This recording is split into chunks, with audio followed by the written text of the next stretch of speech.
Olá, boa tarde a todos. Vamos dar início, então, à segunda parte do nosso simpósio. Queria agradecer a presença de todos, mesmo depois do almoço. Difícil retornar, né? Obrigado mesmo. Agora a gente vai para um painel que chama Justiça, Representatividade e Equidade, o papel social da fisioterapia em oncologia. Eu sou Luiz Guilherme, fisioterapeuta, pós-graduado em fisioterapia oncológica hospitalar pelo AC Camargo, membro do Comitê de Fisioterapia da Brale. Antes de darmos início, preciso dar um recado dos nossos patrocinadores, que é o OncoEnsino. Com muita alegria, a OncoEnsino está celebrando aqui no Congresso o pré-lançamento de seu novo curso de pós-graduação. Uma conquista muito esperada. O curso Cuidado Integrado e Multiprofissional em Oncologia, com a proposta de promover a atuação multidisciplinar nos serviços, a OncoEnsino agora disponibiliza uma formação rápida e acessível para profissionais de saúde em geral. Então, a gente está ampliando o nosso atendimento, nossa gama de atividade. Ótima alternativa aos profissionais que buscam sua primeira especialização na oncologia e, assim, obter esse importante diferencial acadêmico. Aproveitem para escanear ou tirar foto. Está ali na tela. Por ocasião do pré-lançamento, está sendo concedido desconto de 20% na matrícula e mensalidades. E o cupom e mais informações podem ser solicitados no stand. Fica ali na entrada, se vocês observaram. Durante o congresso todo. Pós-graduação em ensino, fortalecendo equipes, transformando carreiras. Bom, o objetivo desta mesa serão discutidas as dimensões sociais e institucionais da atuação fisioterapêutica e oncologia, com enfoque no compromisso da profissão com justiça e acesso equitativo à saúde. Um tema muito atual, né, pessoal? As palestras abordarão o impacto da fisioterapia forense como instrumento de defesa social, desafios de acesso à saúde para pacientes oncológicos e o papel da Associação Brasileira de Fisioterapia em Oncologia na representação e fortalecimento da categoria. Primeiro convidado, muito obrigado por aceitar nosso convite. Daniela de Mello Florentino Tostes é fisioterapeuta pela Eixa Pestalozzi e mestrado em Telesaúde pela UERJ, MBA em Gestão de Serviço de Saúde e Hospitalar UFF, consultora de Comissão de Direitos do Paciente Oncológico e Cuidados Paliativos da OAB Rio, colaboradora no grupo de pesquisa sobre cuidados paliativos e população negra pela Fiocruz, fisioterapeuta da Oncomed, Pro-Oncomulher e Fisio-Oncocare, Comissão de Defesa dos Direitos dos Pacientes. Por favor, Dani, venha até nós.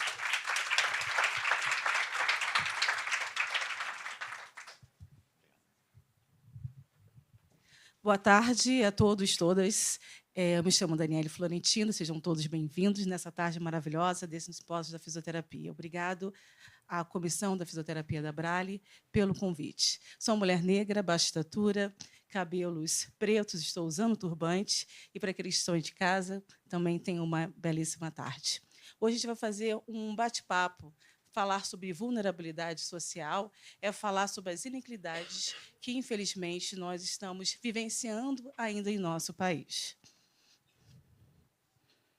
Não tem nenhum conflito de interesse abordar esse assunto.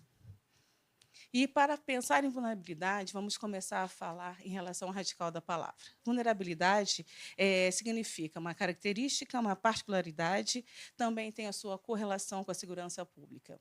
E, como sinônimo, nós podemos utilizar as palavras como fragilidade, delicadeza e insegurança. Assim, para quem que nós fazemos saúde? Estamos nos perguntando qual é o nosso papel na sociedade, não só como profissionais, como educadores, mas como cidadãos.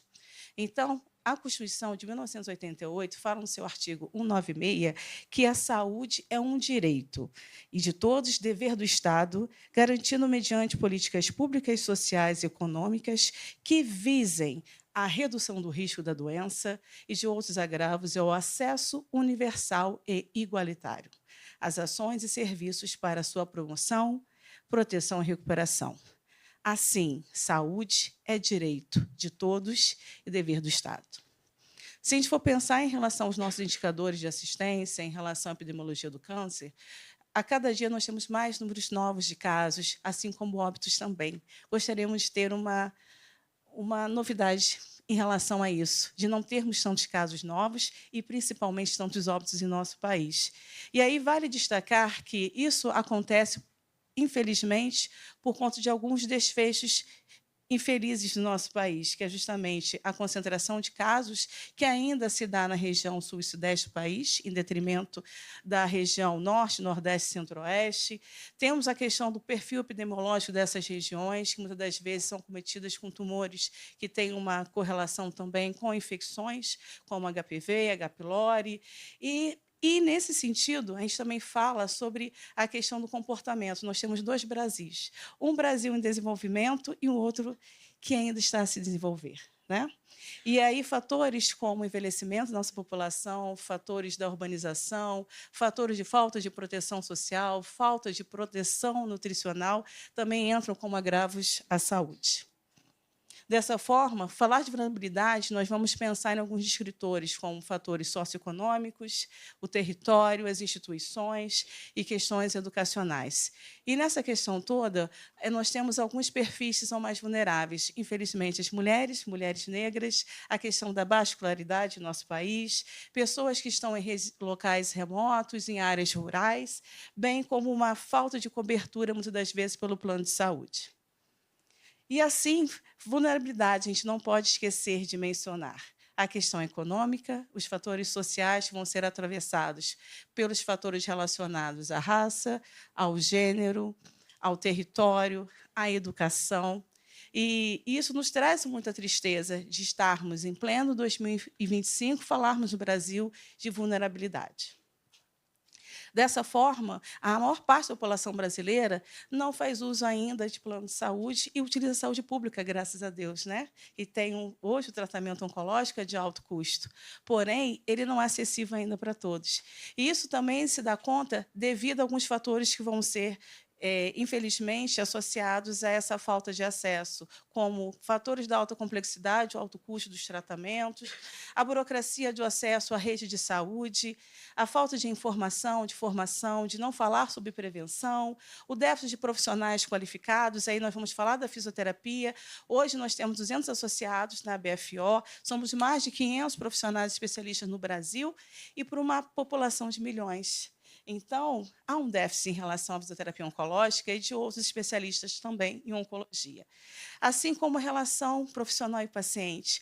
Muitas das vezes, elas estão muito mais distantes. Então, aquela escuta qualificada, observação de sinais e sintomas, fatores de risco, às vezes isso passa despercebidamente. E aí, aquele time que nós precisávamos falar com o nosso paciente, sinalizar, a gente perde. E, dessa forma, as nossas desigualdades, infelizmente, elas se tornam cada vez mais evidentes. Então, associado a isso, nós vamos ter questões como o não cumprimento das leis, como a lei de 60 dias, que não é para todos, infelizmente, né? O deslocamento territorial e assim como a nossa barreira socioeconômica. E aí, falando nisso, a gente vai começar a fazer uma disruptura e vamos começar a falar sobre uma grande vulnerabilidade no nosso país, que é a vulnerabilidade racial, né? Então, nós vamos falar da racialização do nosso país, que uma das questões que nós vivenciamos ainda é a questão que eu chamei até de apartheid decolonial.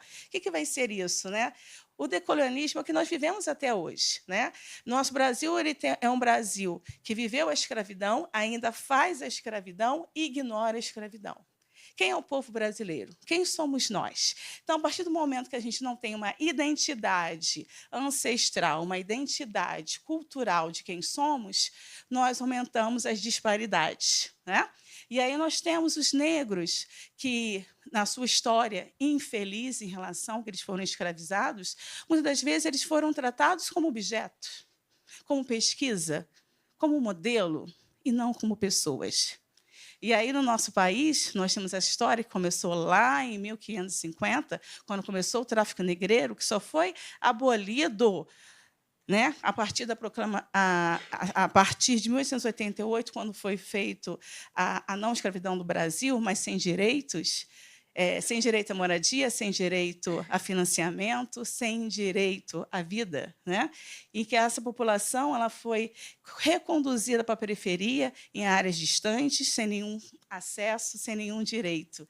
E hoje nós vivenciamos isso ainda no nosso país. Tivemos alguns marcos, né, em relação à década de 30, quando o negro passou a ter direito a voto. Né? Na década de 50, com a Lei Afonso Arino, quando determinou que racismo tem que ser discriminatório, sendo que somente em relação a políticas públicas para a saúde da população negra, na década agora, que foi em 2009, começa o plano de políticas públicas para a saúde negra, que você começa a falar de saúde para essa população.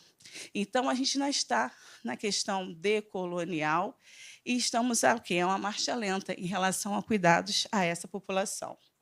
Assim, nós temos que pensar que nós somos 203.080.000 pessoas nesse país. A partir desse censo de 2022, que nós começamos a ter um olhar maior, né, sobre quem somos, onde a primeira vez a população de negros, que nós vamos pensar, né, que é justamente pardos e pretos, que elas tiveram um número maior do que a população branca do país, que é um contrassenso, né, num país que é multirracial.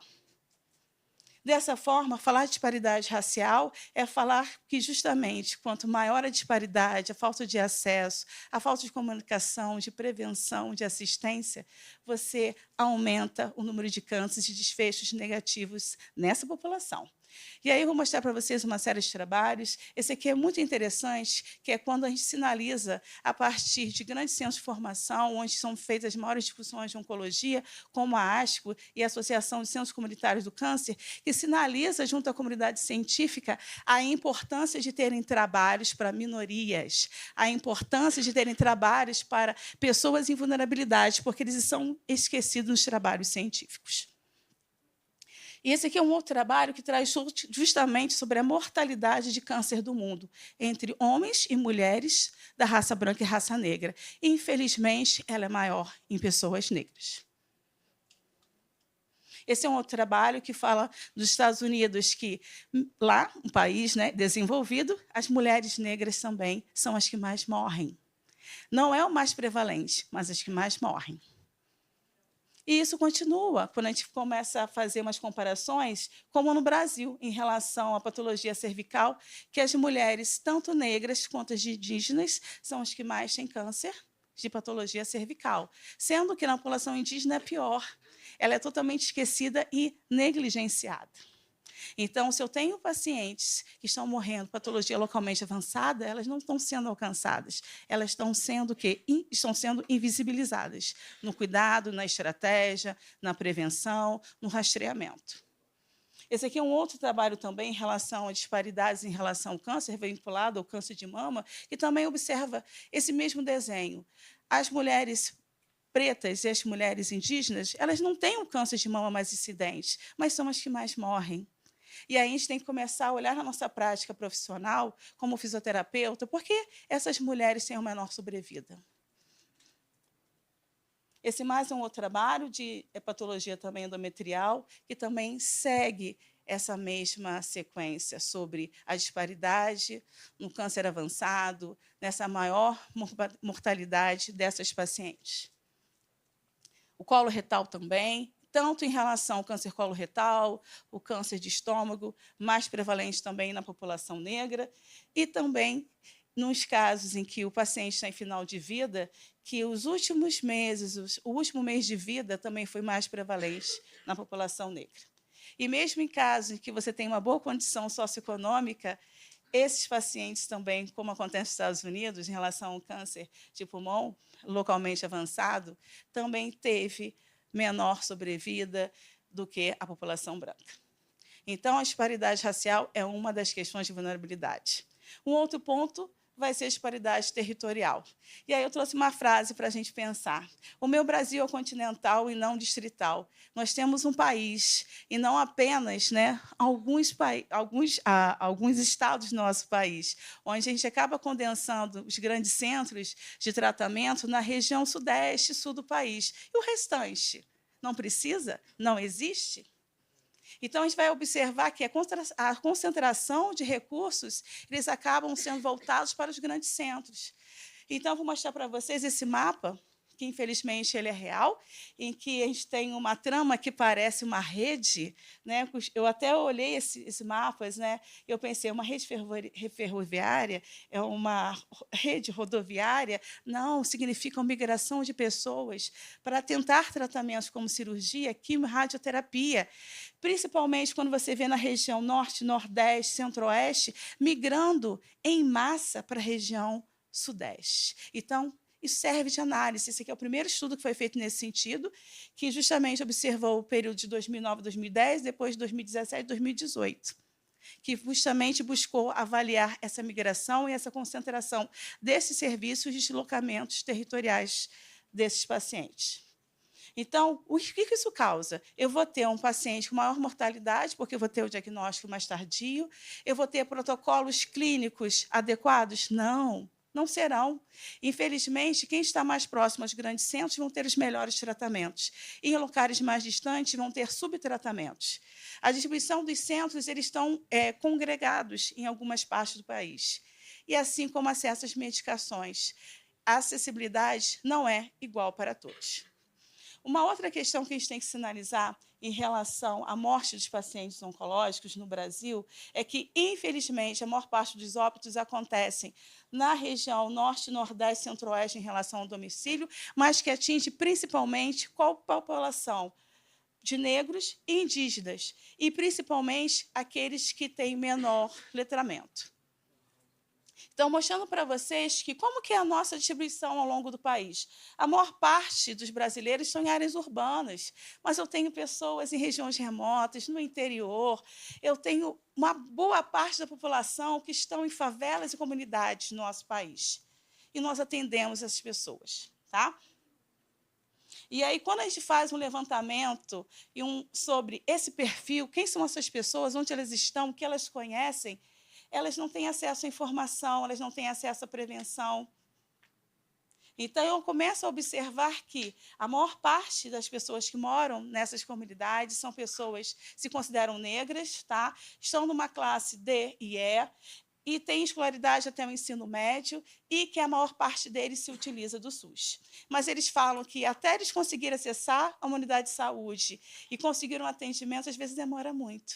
E esse itinerário terapêutico muito distante, você acaba tendo, muitas das vezes, ao invés de um tratamento inicial, um paciente com um tratamento mais avançado. Dessa forma, eles falam que, se eles tivessem mais informações, eles não teriam câncer, ou conseguiriam prevenir, e que se tivessem possibilidades de irem fazer tratamento, eles iriam. E aí, esse ano, eu escuto em um evento, né, que eu fiquei muito triste, que um profissional fala que o paciente que mora numa comunidade, ele não quer atendimento porque ele não se sente confortável em não ser atendido por uma pessoa que não seja negra. Não é isso. Ele quer ser atendido por qualquer pessoa. Nós não estamos falando em relação à escolha profissional por raça-cor. Nós estamos falando de pessoas. E aí nós não podemos esquecer de algo que nós estamos ainda engatinhando, que é sobre a discussão de gênero em saúde, principalmente em oncologia. Meu desejo, muitas vezes, é uma sentença, e uma sentença de exclusão. Então, quando eu recebo alguém, eu tenho que ter essa percepção sobre qual a identidade sexual do meu paciente, qual a sua expressão sexual, qual a sua orientação, qual o seu sexo biológico, para a gente não ter um enfrentamento e, muitas das vezes, causarmos uma violência a essa pessoa. Porque a maior parte dos casos, quando são analisados, eles avaliam o quê? O sexo biológico, feminino e masculino. Só. E fica por aí. Então, a Organização Mundial de Saúde fala dos direitos para um mundo melhor. Como nós vamos construir esse mundo? que eu tenho erradicação da pobreza, da fome, eu tenho saúde com qualidade, educação, inovação, que eu tenho energias renováveis, que eu tenho água potável, né, que eu tenho parcerias, que eu posso fazer um consumo sustentável, para que eu possa oferecer uma saúde de qualidade e, principalmente, uma igualdade de gênero. Porque hoje, quando a gente fala da população LGBTQIANPN+, né, é uma população que são consideradas como pessoas de minorias sexuais e de gênero. E no Brasil, elas somam 15.500.000 pessoas. Essas pessoas, elas vivem por estigmas, opressão, discriminação, preconceito, suposições, marginalizações, e, infelizmente, acabam ficando mais suscetíveis a infecções oportunistas, com STs, HIV, têm sofrimento da saúde mental, exposição à violência, altos níveis de estresse. E aí vale a gente refletir que, muitas das vezes, eles vão ter alguns fatores de risco maiores, como o fazer sexo entre sexos em relação a homens, vão aumentar o sexo canal anal. Entre mulheres, muitas das vezes, elas vão ter menor ida aos profissionais para fazer, por exemplo, acompanhamento de mastologia e ginecologia. E, fora isso, por conta de tantos atravessamentos que a população vivencia, é uma população que, às vezes, tem um sobrepeso, né, ou está com obesidade, acaba abusando de uso de algumas drogas, e vão favorecer também para o câncer. Assim sendo, tem algumas estratégias que hoje já estão começando a surgir falando dessa população, e essa aqui é uma fala, né, que ela de uma paciente, e que ela diz que é um ditado que diz que o câncer não discrimina, mas sabemos que a comunidade LGBTQIAN+, existem fatores que vão influenciar nas diferenças aparentes na incidência, nos cuidados e nos resultados do câncer, que são, em grande parte, não pesquisados, eles são ignorados. E aí, dessa forma, aos pesquisadores, aos trabalhadores e aos educadores, vamos promover a equidade em saúde, vamos olhar sobre riscos específicos, sobre cuidados, conscientização e autoidentificação dessa população. E, dessa forma, a gente vai evitar uma disparidade social maior, porque, dessa forma, o letramento ele passa a ser um divisor de águas. O não letramento, ele aumenta a diferença. Então, até eu tirei uma foto aqui falando sobre acesso, né? Vamos trabalhar sobre acesso, vamos discutir sobre isso. Né? Vários impactos vão atravessar, como diagnósticos tardios, doenças avançadas, dificuldades de custeio, de transporte, de alimentação, abandono de tratamento. E essa adesão, muitas das vezes, são pelos atravessamentos. Se o paciente não comparece, por que ele não compareceu à consulta? Ele está com fome, não tem dinheiro? Ele não vai tratar. Né? A falta de compreensão de direitos, quando eu não domino os meus direitos, eu não sei aonde eu posso ir e até onde eu posso chegar. Dessa forma, a gente vai ter pacientes, né, que eu botei até em verde como esperança, né, para ver se a gente modifica isso, o tempo de espera para o início do tratamento. Né? Porque eu desejo que tenhamos menores disparidades de mortalidade entre as regiões do nosso país, que tenham menor índice de desenvolvimento. Por isso, eu botei ele sinal vermelho. Né? Esse familiar, essas pessoas têm uma sobrecarga emocional, social, econômica. E, muitas das vezes, quando a gente falou em relação ao tratamento de alto custo, a medicalização, né, hoje a gente vê a questão da judicialização em saúde para aquisição de equipamentos, de insumos, mas essa população não vai acessar. Se for alguns estudos já mostram que alguns endereços, tem até já esse estudo que fala aqui de São Paulo, alguns endereços, principalmente da Avenida Paulista, acessam medicamentos de altíssimo custo. Você acha que uma pessoa periférica, da favela, vai ter acesso a essa informação? Infelizmente, não vai. Então, assim, saber sobre lei é super importante, explicar para essa população que isso traz o empoderamento dos seus direitos. Tá? Dessa forma, temos grandes desafios, né, como rever protocolos, disponibilidade de insumos, infraestrutura, financiamento e monitoramento. Dessa forma, eu vou trazer para vocês que é justamente uma reflexão. Podemos reduzir essas disparidades, sim ou não? Sim. Então, em cada lugar que vocês estejam, tentem ser modificadores de suas ações. Então, vamos ampliar a rede de cuidado, vamos integrar as políticas públicas, vamos fortalecer a prevenção e vamos trabalhar também com o apoio socioeconômico. Eu agradeço a Abralho o convite, à Comissão de Fisioterapia, ao professor, doutor Gessé Lopes, meu amigo, que ele tem feito uma série de trabalhos na área de invisibilidade, disparidades, voltadas ao câncer de mama, patologia cervical. Ele me auxiliou na construção desse trabalho. Eu fui conversar com ele, discutimos, elaboramos juntos essa apresentação para trazer isso para vocês, alguns dados. Alguns slides também são deles, que foram cedidos.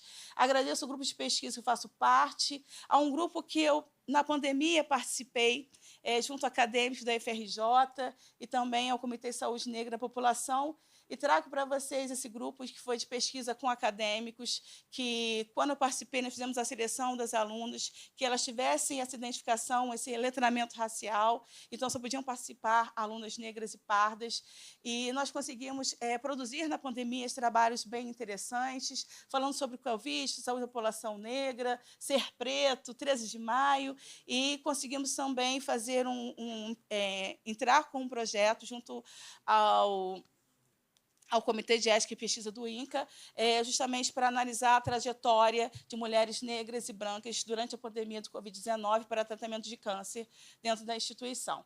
Aqui são alguns dos produtos que foram feitos nesse período, e assim como também uma monografia. E eu finalizo com esse slide aqui, que foi apresentado no COBRAF em 2022, no qual nós fizemos um levantamento em relação ao número de pesquisas da fisioterapia e que trouxesse esse recorte da raça-cor. Infelizmente, nós conseguimos, de 1.064 artigos, apenas 3 tinham esse recorte. Então, isso aqui é uma sinalização para que possamos agir, fazer diferente.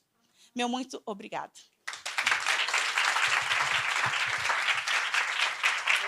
Deu certo. Muito obrigado, Dani, pela ótima exposição. Pode sentar aqui, ó. Fique à vontade, pode escolher. Ótimo. Lembrando que quem está online pode mandar já as suas perguntas. Quem está presente, utilize o QR Code para a mesma finalidade. Que assim que finalizar essas exposições, a gente vai abrir para as perguntas. Para compor a mesa, próxima palestrante, Laura Rezende, fisioterapeuta, mestre e doutora pela Unicamp, pós-doutora pela Unesp, especialista em fisioterapia na saúde da mulher e oncologia, pelo COFITO, docente e pós-reitora de pós-graduação e pesquisa, Unify, presidente da Associação Brasileira de Fisioterapia e Oncologia, autora dos livros Eletrotermofototerapia em Oncologia, Manual de Condutas e Práticas Fisioterapêuticas do Câncer de Mama, da BFO. Pode vir, doutora Laura.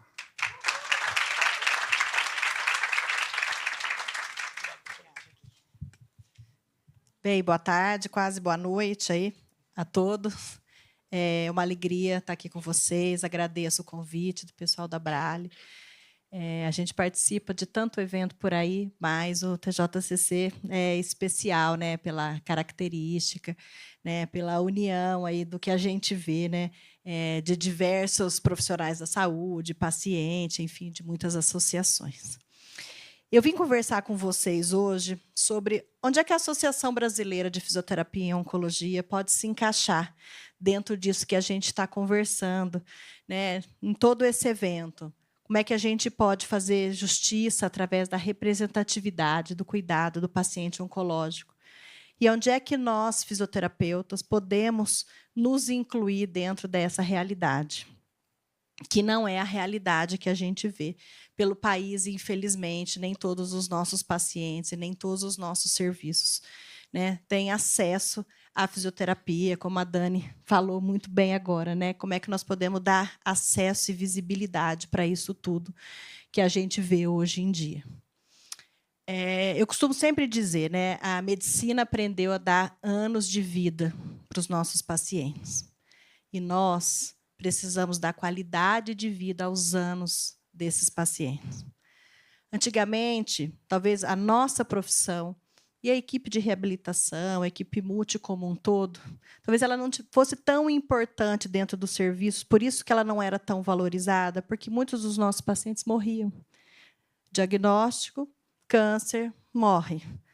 Só que, felizmente, as pessoas não morrem mais. Então, a gente vê que o estadiamento, o momento do diagnóstico, né, as campanhas de rastreamento, isso tudo que a gente está fazendo aqui hoje, falar, conscientizar, está fazendo com que as pessoas tenham mais acesso, os tratamentos melhoraram.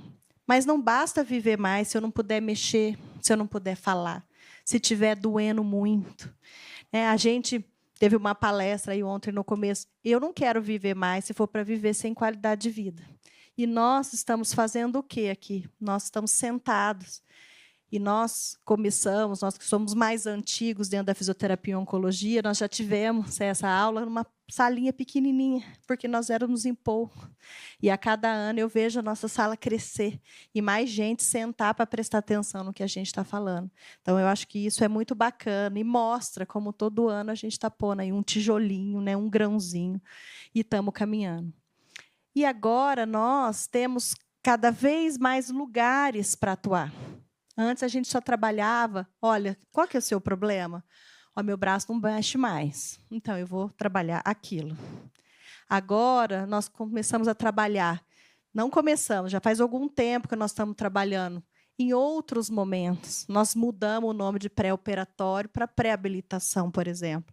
Por quê? Porque nós não fazemos só pré da cirurgia, nós podemos fazer pré da químio, pré da rádio, pré de um monte de lugar, para evitar uma série de complicações. Muitos dos nossos pacientes hoje têm acesso à fisioterapia de uma maneira mais precoce.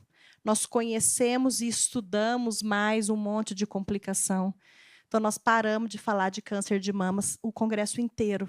Né? Nós variamos o assunto, nós falamos de outras coisas, porque nós conhecemos outras coisas, nós nos multiplicamos e começamos a estudar outras coisas. Então, nós abrimos as possibilidades. Né? E os nossos serviços hoje têm desde a atenção primária até o cuidado paliativo, a gente consegue passar aí por todas essas fases. E aí a gente consegue entender, né, a importância que a gente tem dentro de uma equipe multiprofissional. E para que a equipe multiprofissional possa funcionar, a gente precisa se respeitar dentro dela. E por isso que a fisioterapia precisa tanto de estudo, de embasamento, né, que a gente não possa só fazer porque a gente é bonzinho, porque a gente quer que a pessoa fique bem. A gente quer, sim, mas que a gente possa fazer isso com ciência por trás. E aí nós temos um monte de artigo, né, que vem mostrando aí, né, nossa importância, tanto na orientação, na educação em saúde, quanto assim na prevenção, no tratamento, e como nós já estamos impactando positivamente no tempo de sobrevida livre de doença. Porque se o nosso paciente está vivendo com mais qualidade de vida, ele também vive mais, porque ele vive melhor, né? E isso é uma coisa que a gente precisa levar em consideração. E aí, quando a gente fica pensando, né, na CIF, que é uma coisa que a gente tem falado cada vez mais, e às vezes fala, poxa, não faço, porque é difícil fazer aquilo. Mas a leitura daquilo é o quê? Eu preciso dar função para essas pessoas. Essa é a base disso. Né? Então, claro que me importa dar amplitude de movimento para essa pessoa, mas me importa muito que essa pessoa possa sentar na mesa e comer com os filhos dela. Me importa muito que ela possa ter as atividades diárias, de lazer, do trabalho, sem lembrar a todo momento que ela tem uma limitação que impeça. Ela pode até ter, né? Mas se aquilo não for tão significativo para a vida dela, nós estamos tendo sucesso naquilo que nós estamos fazendo. Então, nós temos hoje muitos lugares, né, muitos papéis, muitos pontos de atuação. E é isso que nós precisamos mostrar e divulgar e trabalhar, e é dentro dessas fases todas, de todos esses momentos, que a Associação Brasileira de Fisioterapia em Oncologia vem buscando trabalhar, né, de uma maneira que possa abranger todas as possibilidades. Eu passei aqui nos estandes antes de vir para a aula, e eu vi, por exemplo, quantos tem de câncer infanto-juvenil, que eu acho que é uma coisa que nós, na fisioterapia, precisamos ainda aumentar muito o nosso acesso. Né? Nem todos os serviços estão mais localizados aí em alguns lugares do país para trabalhar dentro disso. Então, a gente vai pensar o quê? Que a fisioterapia ela impacta positivamente alguns domínios. Claro que os nossos estudos em câncer de mama são mais desenvolvidos, né, do que em outras áreas dentro da fisioterapia. Mas quando a gente impacta, como eu falei para vocês, a qualidade de vida, eu estou dizendo que a gente impacta alguns domínios que são da nossa responsabilidade. Porque muitas vezes me incomoda, né? Eu quero melhorar a qualidade de vida. Eu quero melhorar um monte de coisa, mas tem algumas coisas que são da nossa responsabilidade. Então, a função física é da nossa responsabilidade, a dor é da nossa responsabilidade, né? Alguns sintomas diretos são da nossa responsabilidade, e nós não podemos não tratá-los e deixar o paciente desassistido em função disso. O problema é que nós somos poucos, muito poucos, né? Então, nós temos um dado do COFITO, que é até da tese de doutorado da Maria Jane, que está sentada aqui, que eu e a Anne fomos banca, é um dado que me chamou muito a atenção, né? Então, nós temos uma massa de 250 mil fisioterapeutas, mais ou menos, no Brasil. 0,12% trabalha com oncologia. Nós não somos nenhum, nós somos 0,1%. Nem 0,9, quase 1, nós somos 0,12.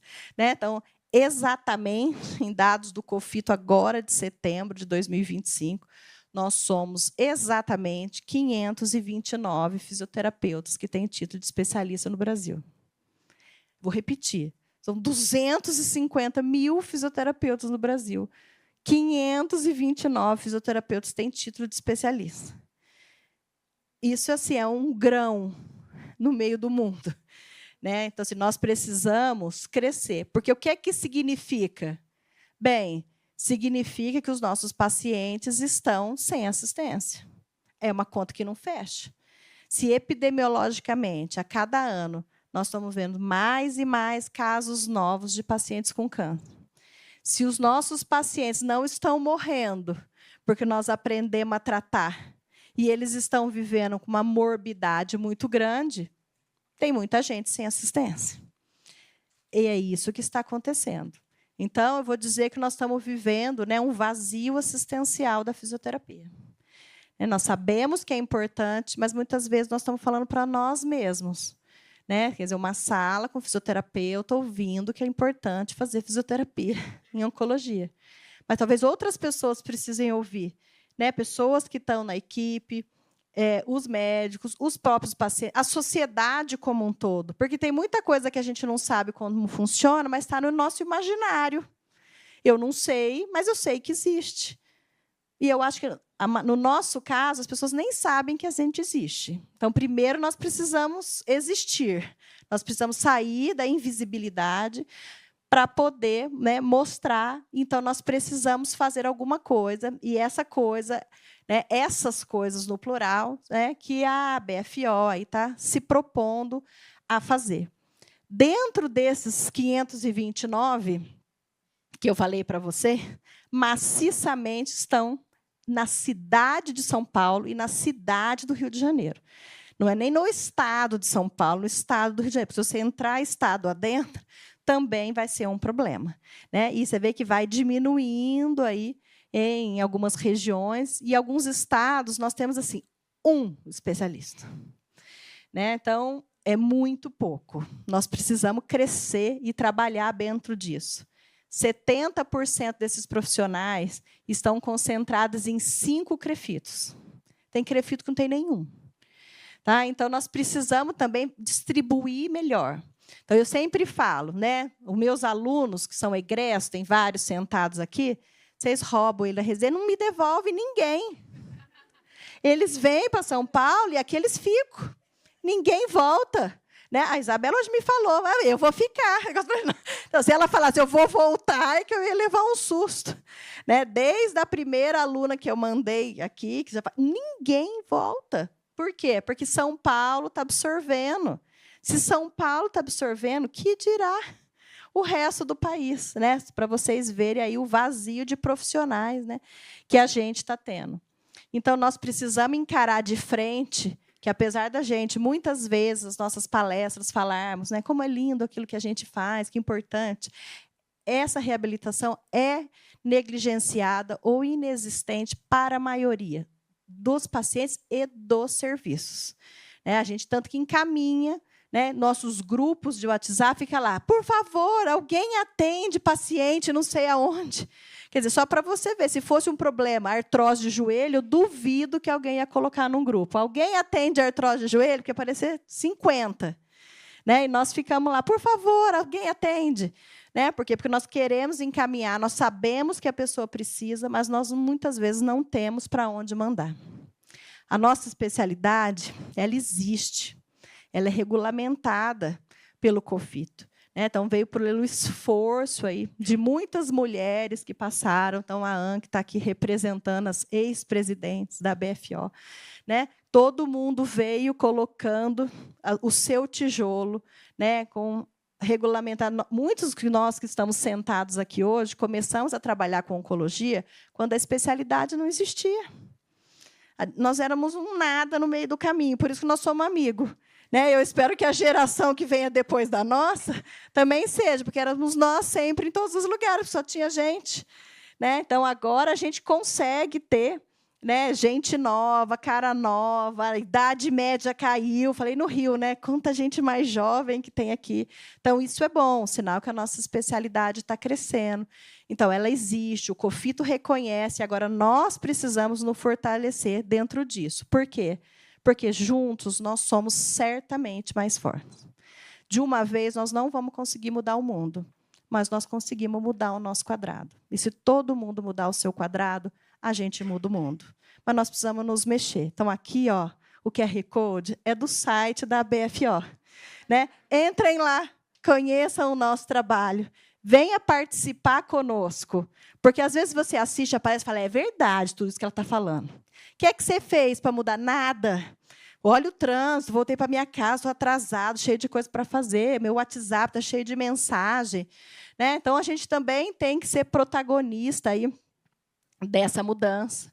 Então, nós temos aí as redes sociais, nós temos um grupo de WhatsApp da associação, que as pessoas podem entrar, participar, para que a gente possa se conhecer, para que a gente possa interagir, trocar, encaminhar e discutir o que é que a gente pode fazer para que a gente possa realmente melhorar dentro disso.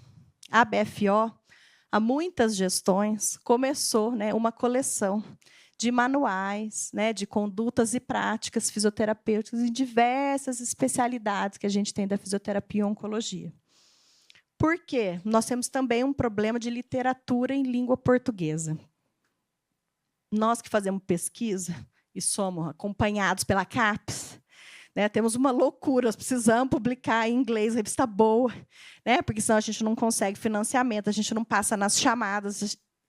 Mas nós também temos a obrigação de dar acesso para quem está na assistência. Essa é a nossa vida. Mas, de repente, se eu quero alguma coisa para resolver o que eu vou fazer com o meu paciente agora, nós também precisamos publicar em português. Então, a ideia, tem uma coleção toda aí de manuais, é que a gente possa, pelo menos, começar a falar sobre isso e possa escrever alguma coisa na ementa dos nossos alunos nos projetos pedagógicos de curso. Não precisa nem livro para colocar lá, quase. Nós temos. E o que é que nós estamos fazendo? Então, estou falando um monte de coisa, a gente pode fazer isso ou aquilo, mas o que é que, efetivamente, nós estamos fazendo quanto associação? Nós estamos trabalhando fortemente para incluir a fisioterapia e a oncologia nas diretrizes nacionais curriculares dos cursos de graduação de fisioterapia. Não é uma disciplina obrigatória. E aí nós temos uma questão. Nós precisamos torná-la obrigatória, porque os fisioterapeutas estão formando sem nunca ter ouvido falar do que a gente faz. Mas, por outro lado, nós precisamos ter professor. Não adianta botar lá, e quem vai dar essa aula? Então, eu tenho conhecimento de diversos cursos que procuraram professor para colocar na grade e não encontraram. Se nós não temos especialista num monte de lugar, vai montar o curso e quem vai dar aula? Então, olha para você ver que situação que nós estamos. Então, eu sei de vários coordenadores que querem colocar e não tem para quem dar aula. Para dar, quem vai ser o professor dessa disciplina? Então, nós precisamos crescer em relação a isso. Então, também nós estamos fazendo um trabalho de descentralização, né, para que pessoas em diversos cantos do país possam representar a BFO em eventos, atividades. Tudo que convida a gente manda alguém, né, para que as pessoas saibam de onde você é mesmo, né, o que é esse ABFO. Aí a gente explica, né, pelo menos a pessoa começa a saber que a gente existe ali. Nós estamos divulgando a nossa especialidade, que é mais ou menos o que eu estou fazendo aqui hoje, né? Divulgar e falar para você, para a gente pensar sobre isso, e que a gente possa envolver pacientes, associações, que a gente possa ser representado, né? Então, foi a coisa mais chique no último congresso, né? Presidente do COFIT, um monte de presidente de CREFIT. Falei, Yankee, não te largo nunca mais. Né? Porque pensa bem, como é que você junta tanta liderança de fisioterapia para estar ali pensando e falando e defendendo a nossa especialidade. E um evento como esse não deixa de ser um convite, né? A articulação aí política e institucional, né? Dentro da nossa especialidade. E para o nosso associado, nós também estamos procurando trabalhar com benefícios. Porque por que você vai ser sócio também se você não vai ganhar nada? Claro que há ideologia, mas é melhor a gente dar um benefício para que dê uma força para a ideologia que está dentro de cada um de vocês. Né? Então, nós estamos, né, quando um evento pede, né, um apoio. Né? Então, por exemplo, vai ter um evento lá de fisioterapia e saúde da mulher, lá no CAISM e na Unicamp. Aí elas pediram apoio para a gente apoiou, e, gentilmente, elas nos cederam 3 inscrições para sorteio. Então, os associados, adimplentes, participam do sorteio, como a gente tem feito, né, com outros eventos, né? E aí a pessoa se sente ali beneficiada, incluída, pertencente quando a gente, né, conversa. Nós vamos ter agora em outubro, né, pelo Outubro Rosa, o ABFO Conecta, que vai ser sobre o câncer de mama, um sábado inteiro gratuito para os nossos associados adimplentes. Né? Então, nesse evento veio a Sinira, que é a vice-presidente, a Maria Jane, também, que é membro da nossa diretoria, está sentada aí, né, para que a gente possa, junto, participar disso. Quem quiser se associar, viu, Guilherme? Está lá no site o link, você pode entrar, né, tem um vídeo explicativo, você pode fazer. E momentos como esse, a gente precisa pensar em políticas públicas em oncologia, para que a gente possa aparecer de forma mais profunda, né? E não ter um pedaço ali, né, da política. Ah, vou fazer reabilitação, mas o quê? Né? Então, nós vamos ter que pensar em trabalhar cada vez mais isso, pensando que a fisioterapia é, sim, um componente essencial do cuidado, e que, muitas vezes, a ausência de diretrizes, estão minhas companheiras aqui, né, da Câmara Técnica do COFIT, de Fisiologia, Samanta e a Ang, nós temos conversado sobre isso, né, para tentar colocar isso no papel, né, para que a gente possa dar um rumo, né, porque sem rumo a gente também não consegue chegar em muito lugar. Gostou, hein? Falei para você?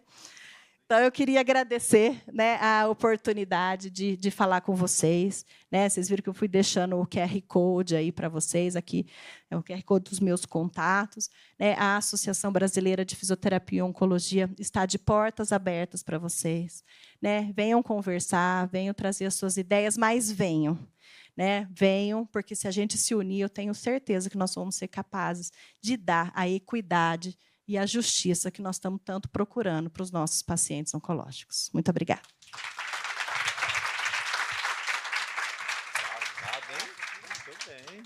Obrigado pela ótima exposição, Lara. Bom, para darmos continuidade, então, próximo convidado, Bruno Veloso Fracas, fisioterapeuta neurofuncional e forense, mestre em gestão e saúde pela UFSPA, e doutor em neurociências pela UFRGS. Professor universitário de pós-graduações e de cursos de capacitação, atua também como fisioterapeuta em distúrbios do cérebro, com uso de técnicas como neuromodulação, não invasiva e hipnose, além de assistente técnico pericial em ações trabalhistas e previdenciárias. Seja bem-vindo.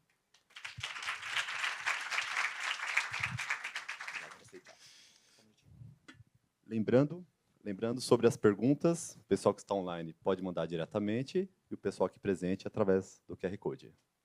Fica à vontade.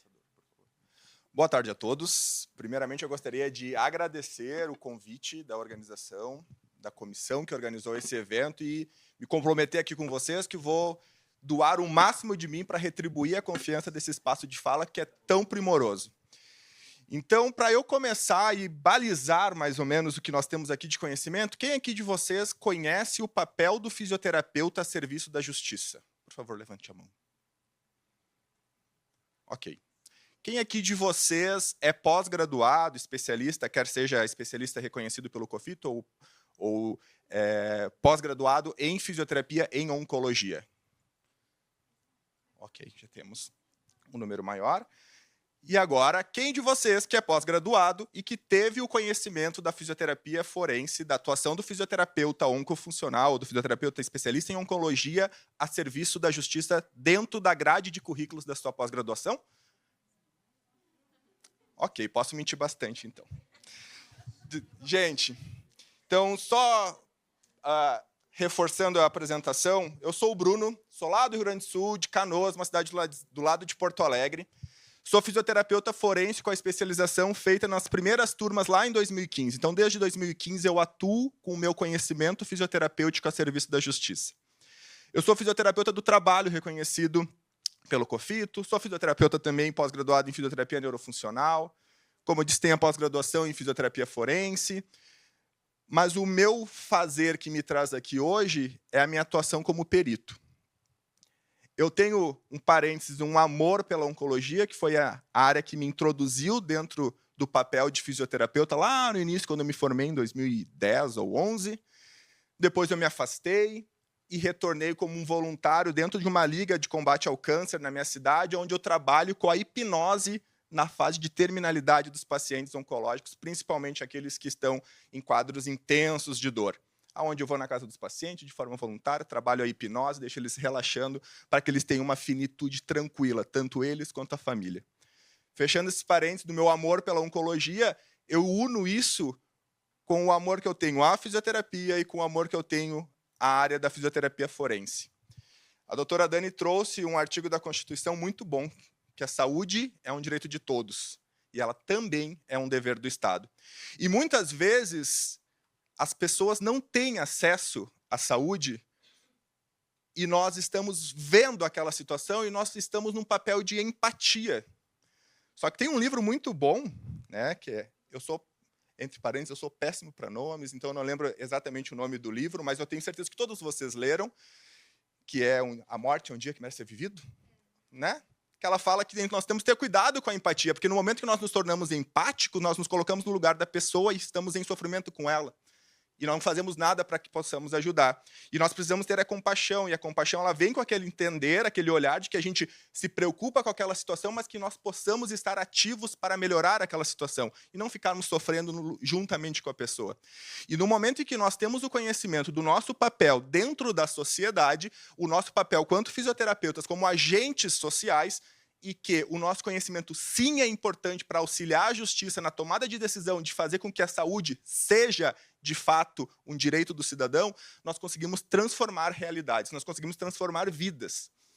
Eu trago aqui a definição da fisioterapia forense, trazida por um colega fisioterapeuta, Dr. Ricardo Wallace, um precursor da fisioterapia forense no país, que diz que fisioterapia forense é a aplicação dos conhecimentos de qualquer especialidade fisioterapêutica ou outra atividade enquadrada na área de atuação fisioterapêutica. Por exemplo, o fisioterapeuta que trabalha com ecoterapia não é uma especialidade, mas é um conhecimento da nossa área, da nossa profissão, a serviço da justiça estatal ou privada, determinando a elaboração de documentos legais cujos teores se relacionam às disfunções dos movimentos humanos e eventual relação destas com os sistemas onde os mesmos estejam inseridos. Ou seja, nós somos fisioterapeutas, os profissionais que dominam da funcionalidade, o profissional que estuda a ciência do movimento humano, o profissional que consegue identificar que para um tipo de doença existe um universo de incapacidades que podem estar instaladas.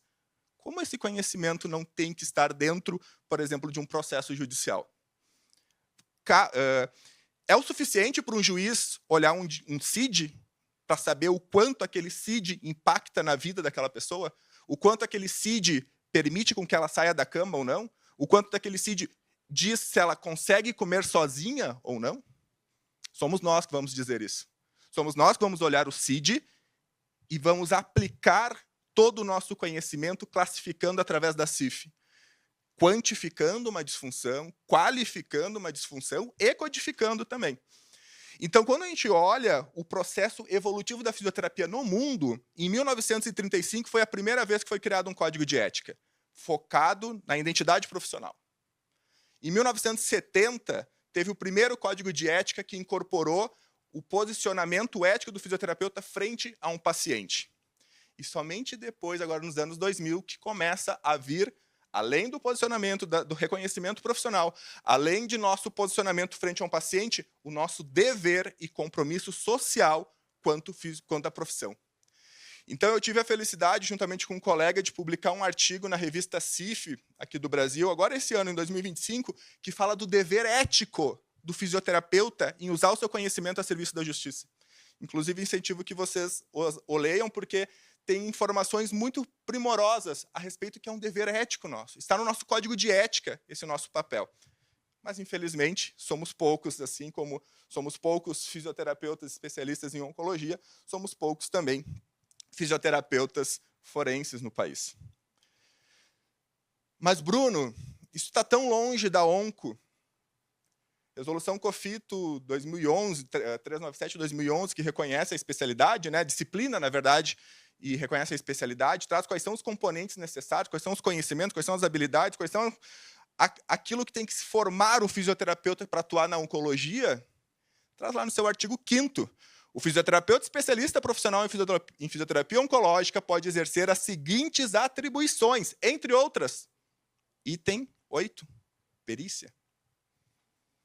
Ou seja, faz parte da resolução que reconhece a especialidade de vocês, que vocês podem atuar como peritos. Que o conhecimento de vocês pode estar a serviço da justiça. Que o conhecimento de vocês pode transformar vidas de pessoas que não têm acesso à saúde. E é por isso que me trouxeram aqui para causar um pouco dessa inquietude em vocês. Para que vocês saiam daqui hoje olhando para essa área de atuação com tanto amor ou com tanto respeito, com tanto zelo, como vocês atuam no dia a dia do consultório, das clínicas e hospitais que vocês atuam, porque, sim, existem pessoas que precisam do nosso conhecimento para garantir aquele seu direito constitucional.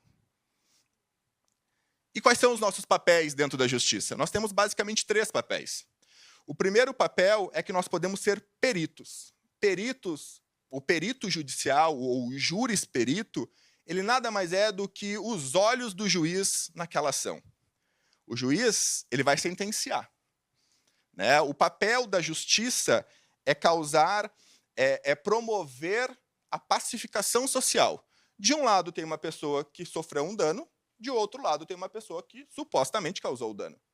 E a Constituição diz que toda pessoa que é lesada merece ser reparada, ou toda pessoa que sofreu um dano merece receber o reparo desse dano. Geralmente, isso vai ser em formato de uma sentença, onde a pessoa vai ter que pagar, me fugiu o termo agora, quando precisa pagar algo? Indenização, muito obrigado. Geralmente é assim, mas às vezes pode ser uma reparação pública, fazer um comunicado, às vezes pode ser um serviço social, mas enfim. Algo ou alguém recebeu um dano, aquele que cometeu o dano deve, então, fazer com que esse dano seja reparado de alguma forma, geralmente com indenizações ou com algumas ações. Porém, muitas vezes esse dano ele repercute na função do indivíduo. E o juiz não estudou funcionalidade como o fisioterapeuta estudou. Muitas vezes esse dano vem a partir de uma perda de uma função, e o juiz não tem noção se essa perda de função é pequena ou grande. Ou vamos falar na língua da CIF, é leve, moderado ou grave, completa ou ausente. Ele não sabe. E nenhum outro profissional sabe que não seja o fisioterapeuta. Então, como perito do juiz, você vai ser nomeado pelo juiz para que você faça um ato que a gente chama de transversal. Você vai olhar aquela situação do como está agora o indivíduo e vai determinar se aquela condição tem relação com aquela, por exemplo, patologia, se a gente está falando aqui na oncologia, ou se aquele pedido tem. Eu faço muita perícia para pessoas que pedem terapias que não fazem parte do rol de procedimentos da ANS, como, por exemplo, vamos pegar na área da neuro, pede a suíte, Bobat. Nenhum plano cobre, a maioria dos planos não cobrem, não existe na rede pública. Mas, se aquela terapia se mostra, de fato, um diferencial para a melhora daquele indivíduo, é um dever do Estado oferecer para aquela pessoa. Não é porque o Estado não oferece que ele se exime da responsabilidade. Então, nós, como fisioterapeutas, vamos lá olhar e dizer para o juiz, não, realmente, para essa condição, não existe outra técnica melhor. Vamos falar, eu ouvi hoje de manhã a fala sobre o enfaixamento compressivo. Se não existe na região algum serviço público que promova o enfaixamento no linfedema de membro superior, por exemplo, de uma paciente pós-mastec, é dever do Estado bancar que você vá fazer isso num setor privado. Porque é dever do Estado te entregar a saúde. Se ele não está entregando, desculpem o termo, dane-se. Paga, vai ter alguém que vai fazer. E daí a pessoa vai ingressar com um processo contra o que a gente chama de fazenda pública. Ou seja, é uma pessoa que vai ir contra o SUS, porque já que o SUS não oferece, então, que ele pague o trabalho privado de alguém que possa fazer isso. Porque nós temos evidências mostrando que esse enfaixamento, ele de fato é necessário. Ele é não gosto de usar o termo tão radical, mas ele é obrigatório para o tratamento de um linfedema de membro superior. Não vai existir outra técnica que vai entregar melhor resultado. É padrão ouro, é a primeira linha de tratamento. Então, nós usamos esse nosso conhecimento para dizer para o juiz, não, realmente, esse pedido faz sentido.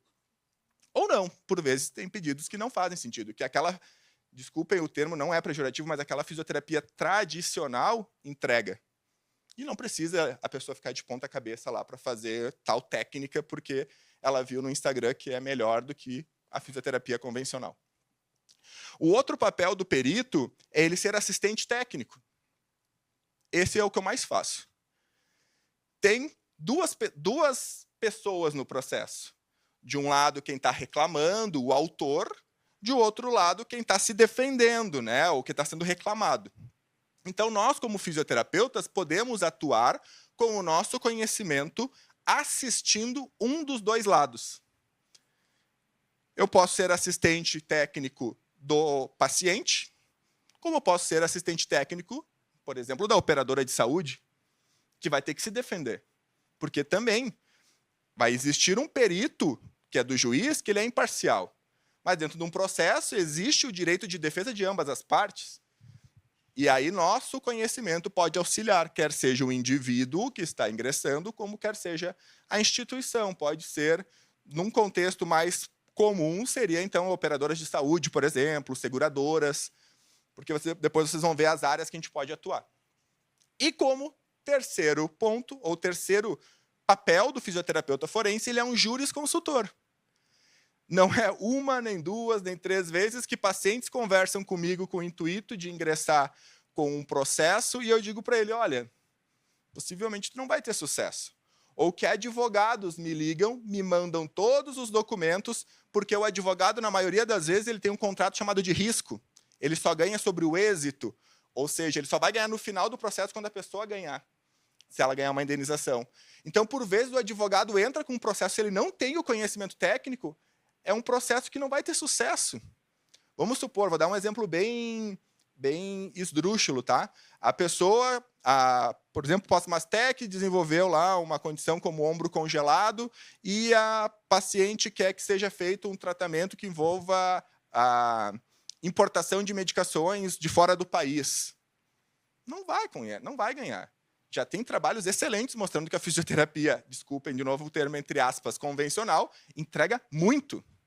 A fisioterapia ofertada em serviços de oncologia no país entrega muito para essas condições. Ou seja, entrar com um processo para pedir uma medicação importada para ombro congelado pós-mastec não vai ter sucesso. Ou seja, o advogado vê no fisioterapeuta a possibilidade dele ganhar mais dinheiro. Porque o tempo que ele fica ali criando aquele processo e que lá no final ele não vai ganhar R$1, ele pode estar usando em outra ação, que ele vai ter mais sucesso e que ele vai ganhar mais. Ou seja, nós, como fisioterapeutas, podemos ser consultores, ou seja, jurisconsultor, quer seja de advogado, quer seja, inclusive, de pacientes. Então, esses três grandes cenários compõem o papel do fisioterapeuta. E aonde esse fisioterapeuta, ou aonde a fisioterapia forense pode ser inserida? Por exemplo, em benefícios previdenciários e assistenciais. Nós já sabemos que pacientes oncológicos, por exemplo, podem pleitear isenções fiscais, como na aquisição de um veículo automotor. Ah, Bruno, mas na lei não diz que tem que ter um documento do fisioterapeuta. Mas, gente, quando nós construímos um documento fisioterapêutico, forense, adequado, não vai existir médico nenhum que vá contestar, porque para ele contestar aquele documento, ele vai ter que ter argumento. E ele não vai ter. Então, toda pessoa que tem um parecer de um fisioterapeuta forense para atestar a sua incapacidade, dificilmente ele vai ter negativa de outro profissional contestando o que nós fizemos.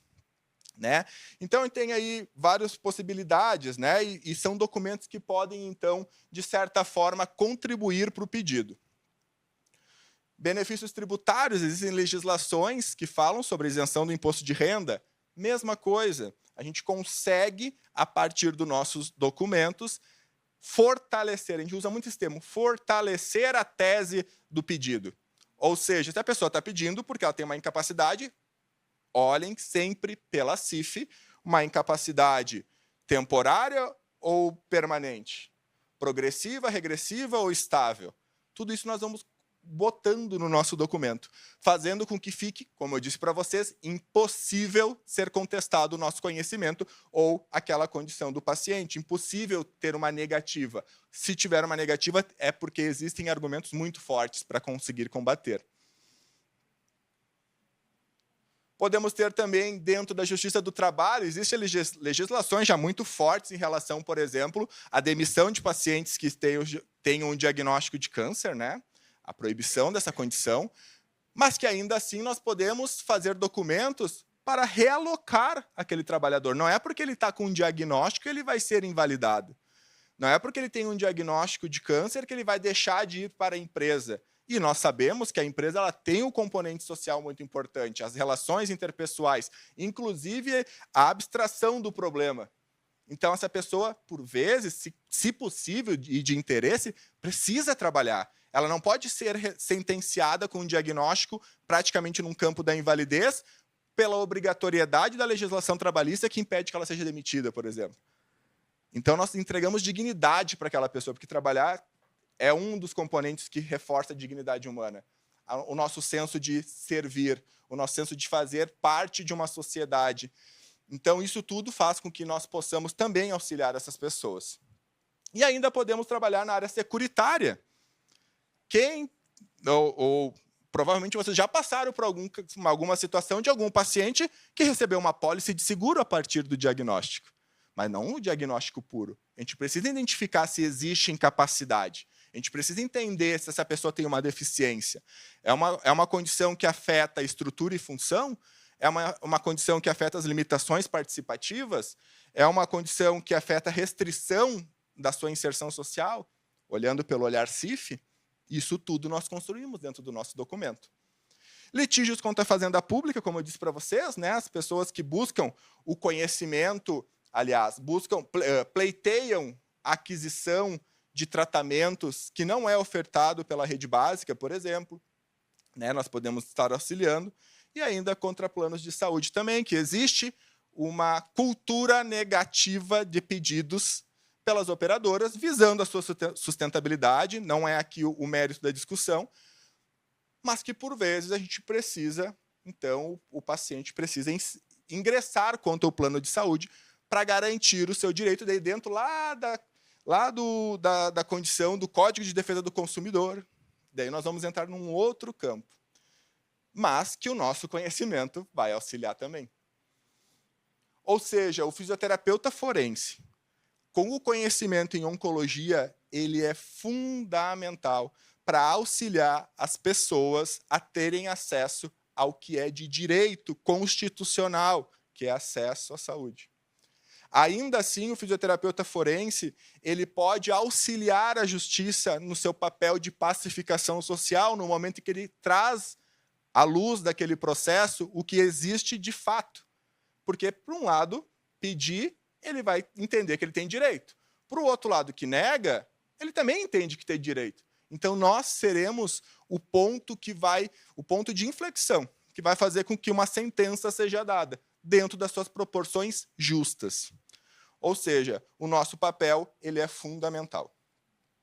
Agradeço a todos pela escuta, fico à disposição para próximos questionamentos que possam surgir, e esse é meu Instagram, para quem quiser depois conversar comigo, fiquem à vontade. Muito obrigado.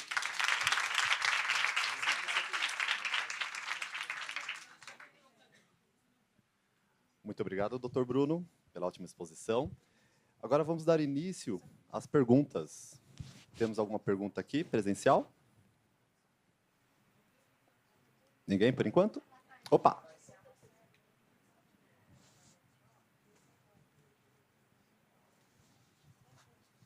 Boa noite a todos. Eu sou Jane, né, sou fisioterapeuta. A minha pergunta vai para o Bruno, que você falou muito sobre a CIF no uso dos relatórios. Aí eu queria saber se você também faz uso do CBDF ou apenas a CIF, pensando nos qualificadores, né? Então, o CBDF ele foi uma inserção mais recente nos documentos forenses. A base sempre vai ser a CIF, considerando a prerrogativa de nós sermos um país seguidor das orientações da OMS. Então, a partir dessa orientação, nós utilizamos a CIF. A CBDF começou a ser inserida de uma forma muito recente, talvez nos últimos 2 anos, de uma forma mais intensa. Mas a CIF sempre foi a classificação utilizada, tendo em vista as nossas prerrogativas de seguir as orientações da OMS. Basicamente isso.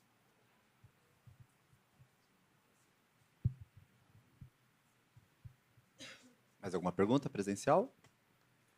Eu tenho uma pergunta, ainda nesse campo da perícia. Como que é feita a formação deste perito, incluindo a sua grade de formação, e de que forma o profissional coloca-se à disposição da justiça, né, do todo o sistema judiciário, para prestar esse serviço? Perfeito.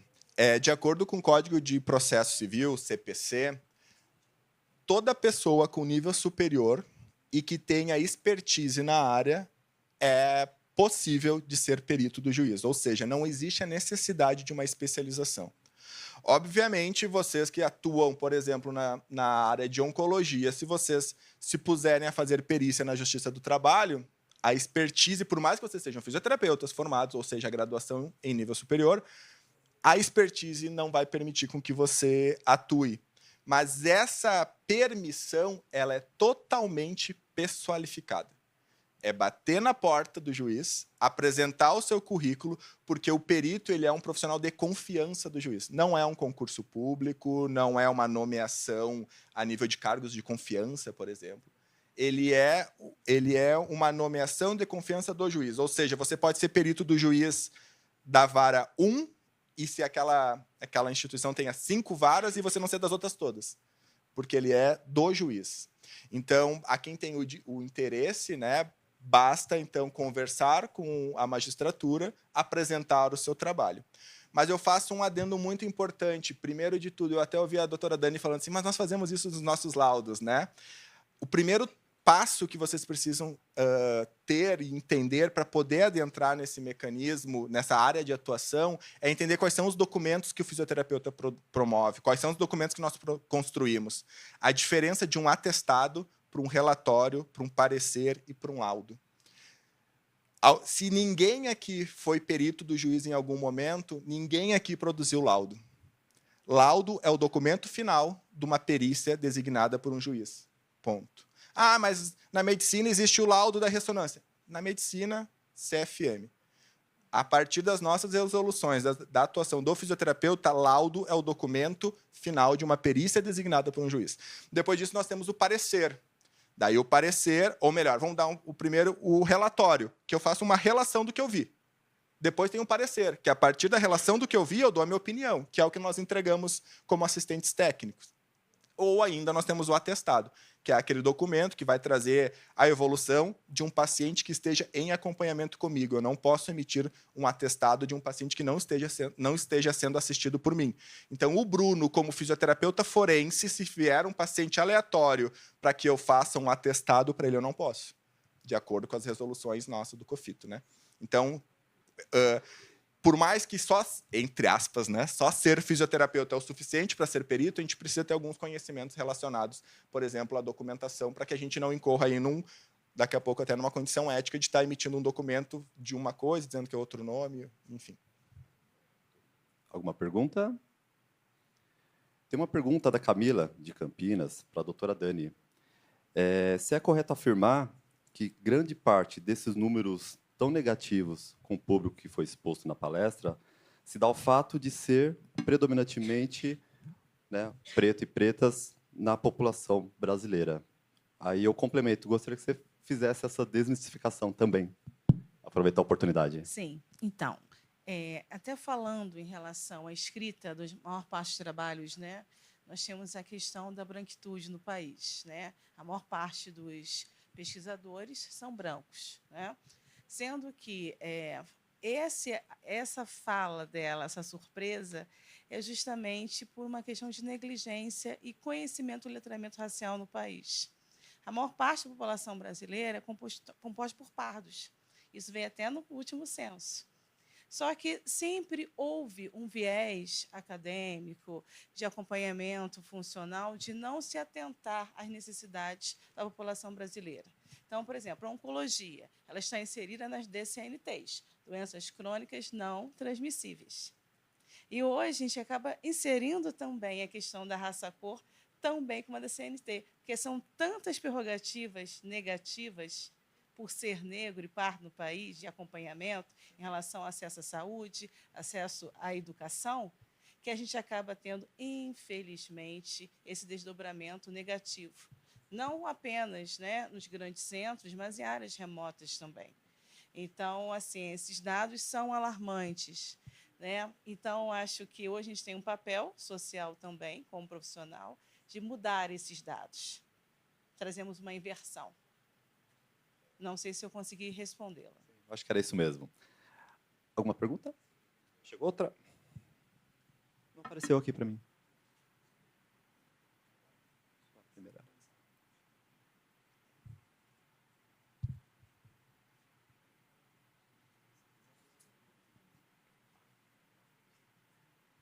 Mariana Tirol, online.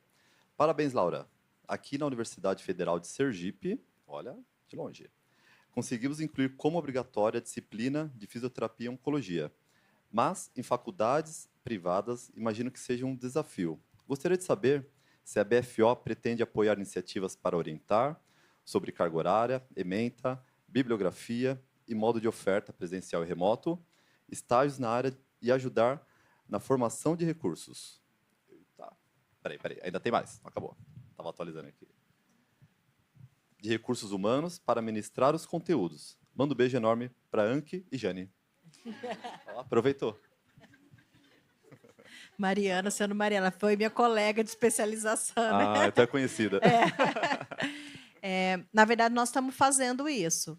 Né? Então, eu não vejo tanta essa diferença, para ser sincera, entre a universidade pública e a privada no acesso da fisioterapia e oncologia. Nós temos boas faculdades privadas com a disciplina e temos boas faculdades públicas sem a disciplina. Infelizmente, isso está bem bagunçado. Assim, é uma coisa que a gente precisa melhorar muito. Eu acho que é um cenário geral. Assim. Nós estamos buscando a capacitação. Então, esse ABFO Conecta é um exemplo, né, da capacitação que nós estamos fazendo. É uma coisa gratuita para os nossos associados, para que as pessoas possam ir aprendendo. Né? Quando a gente também facilita a ida a eventos científicos, é uma forma de capacitação. Mas nós vamos lançar, provavelmente, em outubro ou novembro, um formulário nacional dos cursos de pós-graduação que são constituídos por professores que são especialistas de fisioterapia e oncologia, né, para que as pessoas possam também conseguir diferenciar onde vão ter uma boa formação. E quando a gente também procura falar sobre isso e mostrar exemplos, e é por isso que nós começamos a fazer um trabalho lá dentro da Benfísio. Porque se a Diretriz Nacional Curricular também não puxar para isso, o exame do ENAD não puxar para isso, fica difícil, né? Porque nós vivemos num mundo capitalista. Então, se essas questões também não caem na prova, né, não há uma pressão para que todo mundo se ajuste. É só a gente falando, olha, por que você não põe? É legal, tem muito paciente, é o mercado de trabalho. Mas a hora que começar a cair na prova, aí as pessoas vão ter que se ajustar, né? Porque a métrica do ENAD é um produto, né, que as pessoas usam em divulgação de vestibular, dessas coisas. Então, também nós estamos tentando fazer, né, essa questão da política institucional paralelamente a essa questão da capacitação aí do profissional. Ótimo, muito bom. Mais uma pergunta aqui presencial. Bruno, como é o mercado de trabalho na área de fisioterapia forense no Brasil? Um breve relato. Então, compartilho a fala da doutora Laura de que se existe um país de tamanhos continentais com um número ínfimo de profissionais que estejam aptos ou que estejam interessados em atuar, é um mercado extremamente promissor. A fala vem muito forte em cima da valorização da remuneração das documentações, né? Então, existe, sim, um campo fértil a ser explorado frente ao número diminuto de profissionais que estejam capacitados e atuando dentro desse mercado. Ótimo. Próxima pergunta, queria que seja para a doutora Dani, se a pessoa puder me corrigir se for errado. De que forma as universidades e programas de residência podem incluir de maneira prática temas de justiça social e equidade no ensino de fisioterapia oncológica, preparando profissionais para mais conscientes e atuantes? Não tem o nome de quem fez a pergunta. Roubei o microfone dela. Eu acho que a residência tem um papel super importante nisso. Tanto que nós, aqui na BFO, nós gravamos um vídeo de apresentação da BFO para os programas de residência. Então, professores, preceptores de residência aqui que não tem o vídeo, pode pedir que a gente manda. Né? A ideia veio até do pessoal lá de Jaú, do Amaral Carvalho, né, para apresentar antes, né, dos eventos para os alunos de residência que estão chegando na fisioterapia e oncologia e, de repente, não sabem que a gente existe. Né? E não necessariamente aquela pessoa que prestou a prova do título ou que tem o título, né? E às vezes vai sair da residência já com o título, são coisas diferentes. A sua capacitação e a sua participação, né, em prol da sua especialidade. O residente é o profissional do futuro, né? É ele que vai fazer a nossa especialidade continuar viva e crescer. Né? Então, o residente e o aluno de graduação também, tanto que no ABFO Conecta, se o associado é presidente de liga acadêmica, de grupo de estudo formalizado, com estatuto, a vinda do aluno é gratuita, né? Para que a gente possa dar pelo menos um primeiro contato, né? Para quem nunca ouviu falar do que a gente está fazendo. Oh, minha faculdade não tem a liga. Monta aí o evento dia 11. Dá tempo de vocês se mexerem, né, para começar a fazer, ou se não der para esse ano, que venha para o ano que vem. Mas é uma forma que a gente está encontrando para fazer a mobilização, porque essa juventude é muito engajada. Então, nós precisamos usar, né, todo esse engajamento aí a favor da nossa especialidade. Perfeito. Agora sim, doutora Daniele, você acredita que fisioterapeutas que se enquadram em uma das populações vulneráveis também pode sofrer preconceito no campo de trabalho e até de pacientes? Sim, sim, sim. Então, vou falar um pouquinho da minha trajetória, né? Que é assim, que eu vou trazer o meu próprio case. Eu sempre trabalhei em instituições de referência. E é muito interessante a questão da identificação. Então, era muito interessante, às vezes, quando o paciente vinha me abordar, já aconteceu inúmeras vezes, né? Como assim, coordenadora de serviço, fazia supervisão de estágio, de residência. Então, o paciente ou outra pessoa se reportava aos meus estagiários como sendo responsável pelo serviço. Já houve um caso de um paciente se recusar a ser atendido por mim, porque não aceitava ser atendido por profissional negro. E aí você tem que ter todo um posicionamento, uma colocação, também junto àquele paciente, de trazer sobre a questão do racismo, que é crime, a questão do letramento, e saber se posicionar. Então, assim, a gente precisa criar essa conscientização, né, sobre quem somos nós, saber se posicionar, falar do seu trabalho, para que a gente não sofra tantos vieses, né, em termos de preconceito. E aí, essa questão da representatividade é muito importante. Se a gente for observar em relação aos serviços de fisioterapia no país, quantos fisioterapeutas negros vocês conhecem que são chefes de serviços? Já começa essa pergunta. Quantos fisioterapeutas estão em instituições de referência no país? Quantos fisioterapeutas são líderes de pesquisa? Quantos fisioterapeutas estão em grupos de pesquisa? E aí a gente começa a falar, quem faz essa escrita são pessoas brancas. E aí é a questão da branquitude. Então, a gente tem que começar a mudar a partir das nossas práticas, oferecendo oportunidades, assim como quantos fisioterapeutas estão em cargos de gestão de serviços, que não sejam apenas de fisioterapia. E aí o atravessamento é muito maior, né, em questão de lugar de fala, do posicionamento. E aí, quando eu vou a muitos eventos, por exemplo, hoje eu saí do serviço público, trabalhei até maio desse ano, mais de 20 anos, né? E era muito interessante quando atendia pacientes negras, né, que elas me viam, né, e elas tinham o seu próprio empoderamento, que eu sempre falo assim, as minhas pacientes, que o meu público é mais feminino, né, tem uns meninos também. E eles falam assim, nossa, a minha fisioterapeuta é linda, porque sempre eu usei turbantes, né, essa questão da perda de cabelo, então eu sempre tinha um turbante para dar uma paciente. Então, eu fazia as amarrações. Falei, então, você pode ser como eu também. E aí, algumas pacientes começavam a trazer os filhos nas consultas para elas terem justamente medidas de reafirmação, de me verem como uma potência, né, como um exemplo de construção. E essa construção eu trago por conta da formação que eu tive na minha casa, dos meus pais, dos meus familiares.